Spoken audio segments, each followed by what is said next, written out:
लेकिन बस इतनी है कि इस बाणी से आपको हम चुराए ले जा रहे हैं।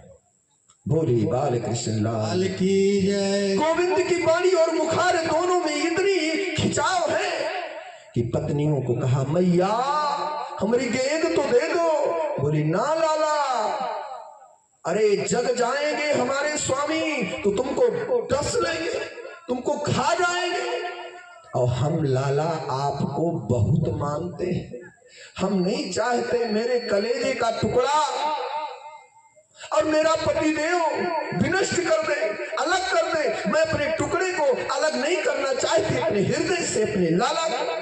पत्नियां इतना अपने पुत्र बना लिया। अब भगवान कहे, जब मैया ये पत्नियां सर्पों की मुझे अपना पुत्र बना लिया तब तो मेरा काम जल्दी बन जाएगा। कहा, मैया कोई उपाय कर दो। कहा, ठीक है। सारी पत्नियां लग गई, सर्पों को धीरे धीरे सहलाने लगी।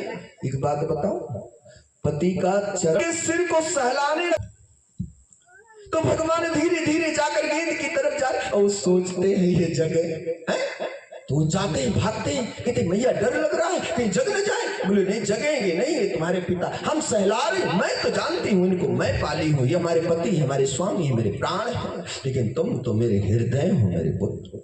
जाओ बाल को उठाओ और निकल जाओ। भगवान ने कहा, अब तो बड़ा समस्या आएगी, हम डायरेक्ट जाए तो मामला बच जाता, ये पकड़ लेती और अपनी माँ से हाथ छुड़ाना, समझ लो तुम माँ दर्द से मुक्त। बहुत गलत कर रहे हैं, मां से कभी हाथ नहीं छुड़ाना चाहिए, टकना नहीं चाहिए। ससुराल में पकड़ती है अपने पति का, इंद्र की कृपा से बड़े तांडव करके भागे और गिर पड़े, भागे और गिर पड़े, फुटकार मारा और जग गए मेरे कालियानाग। और जैसे जगा तैसे अपने सर को अपनी पूंछों में लपेट लिया। पत्नियां ने निवेदन, ये कहां से आ गया? भगवान बोले, सुनो, मैया पैर दबा रही थी और सिर सहरा रही थी आपकी, इनको भी झपकी लग गई, तैसे मैं आ गया। देखो इतना होशियार हो, तो घर में खुद वो हुई तो कौन में को पति जाओ वो मारा जाओ। बोले बाल कृष्ण लाल की जय। तो बड़े सुंदर भाव से भगवान ने घर में छलांग लगाई और माँ को बचा लिया और पिता को ताता थैया करते हुए मेरे भगवान उनके फंडों को रक्त रंजित कर दिया। क्या कर दिया? फंडों पर ताता थैया करते हुए उनके फंड को, सिर को रक्त रंजित कर दिया, खून खून हो गया, खूब तांडव किए। भगवान को जब कालिया नाग ने अपने शरीर में पूंछ से, अपने शरीर से भगवान के शरीर को लपेटा तो सर्प के पूंछ में ताकत होती है राजा। जब सांस को खींचता है और जब छोड़ता है उसी में मनुष्य का प्राणांत हो जाएगा। सांस को खींचेगा तो दबेगा और जब छोड़ेगा तब तक आपका प्राण निकल जाएगा। इतनी ताकत होती है सर्प के शरीर में। तो भगवान को जैसे खींचा तैसे भगवान सूक्ष्म हो जाते और जैसे छोड़ता तैसे भगवान फंड पर आ जाते। फिर पूछ बहाकर पकड़ता, फिर पकड़ता, बहुत कोशिश किया राजन लेकिन मार नहीं पाया। भगवान आते जाते में खूब कूदे और फंड उसका रक्त रंजित हो गया। कहा, चरणों में गिरकर आप कोई साधारण बालक नहीं है।